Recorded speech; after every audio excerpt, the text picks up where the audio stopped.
بس انا مش عارفه الجزء ده هيطلع في الحلقه ولا لا. قصة نجاحك، انت عندك قصة حلوة قوي انك في سن صغير وصلتي انك تكوني سينيور مانجر في جيم من اكبر الجيمز الموجودة في انا مصر. عايزه اقول لك انه بس انا مش عارفه الجزء ده هيطلع في الحلقه ولا لا. اللي كل حاجة تطلع كل حاجة تطلع مفيش انا مشكلة. دلوقتي معايا جوب اوفر هبداه من شهر 2، فتنس مانجر فرع ماكس مدينه نصر. معايا بروفيت من ماكس موسل سبلمنت وتكنو جيم، دي حاجه انترناشونال. ده غير ان انا اي اس اس اي اصلا براند امباسادور. انت امباسادور او سفيرة اي اس اس اي ايجيبت. القصة دي أنا عايزة أعرف بدايتها بقى، يعني قصة النجاح والصعود ده في سن صغير، ودي حاجة أنا بشوفها في جيلكم ما شاء الله، يعني بنوصل إن إحنا نكون مانجرز ونوصل نحقق نسبة كبيرة من النجاح في سن صغير، عملتيها إزاي؟ لما بدأت وأنا صغيرة، بدأت في المجال ده، نزلت في جيمات كان اللي موجودين فيها كانوا أقوياء جدا، أقوياء جدا، مبيعات أقوياء جدا، شيب أقوياء جدا، اتيتيود على الفلور. كنت بقعد أقول لنفسي إيه اللي يمنعني أكون زي الناس دي غير فرق السن. وانتي كمان يا تينا عندك التزام من وانتي صغيرة. الرياضة بتعلم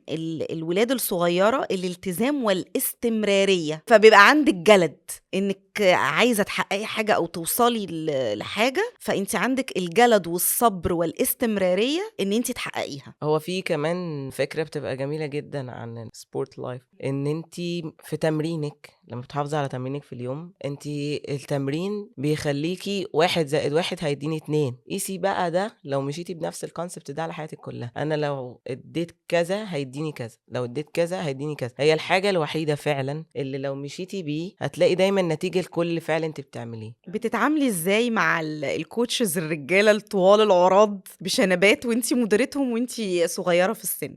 بصي، هو في دايما ناس بتسايكب على انه ازاي يبقى في بنت شخصيتها قوية او تعمل حاجة معينة او تدي اوردر معين ان هو يتنفذ بشكل معين. فانا واجهت في ده كتير. كان دايما مديري يقول لما تيجي تتعاملوا مع تينا تعاملوا معاها ان هي راجل بس شعره طويل شوية. هو عقلية راجل لكن شكل أنثى، بيفكر صح وعنده ثقة بنفسه وقادر ان هو يدير جيم كبير بترينر كوتشز ما شاء الله، العضلات والبادي والجيم. بس خلي بالك، هو موضوع انه كل ما الشخص بتلاقيه فورمة كل ما بيبقى عبيط. ايه الصعوبات اللي واجهتيها؟ خلي بالك ان حد يدير مكان كبير، انا متأكدة انك اكيد اتعرضتي لتحديات وصعوبات. في مواقف كتير ما كانتش بتبقى ألطف حاجة كنت بتعرض لها، كومبلينس كتيرة، مش متقبلين طريقة من الكلام. التيم ولا من الكلاينتس؟ لا، من التيم. مش هتكلم برضو عن نفسي كتير، بس الناس بتحبني يعني. علشان بتحققي جولز معاهم. لكن الترينرز، بصي، هو المجال ده عامة هو كله بيبتدوا يبصوا فلان أحسن مني، طب أنا عايزة أعمل كذا، طب هو اشمعنى بيعمل، طب أنا هعمل. لأن زي ما قلتلك إنه أوقات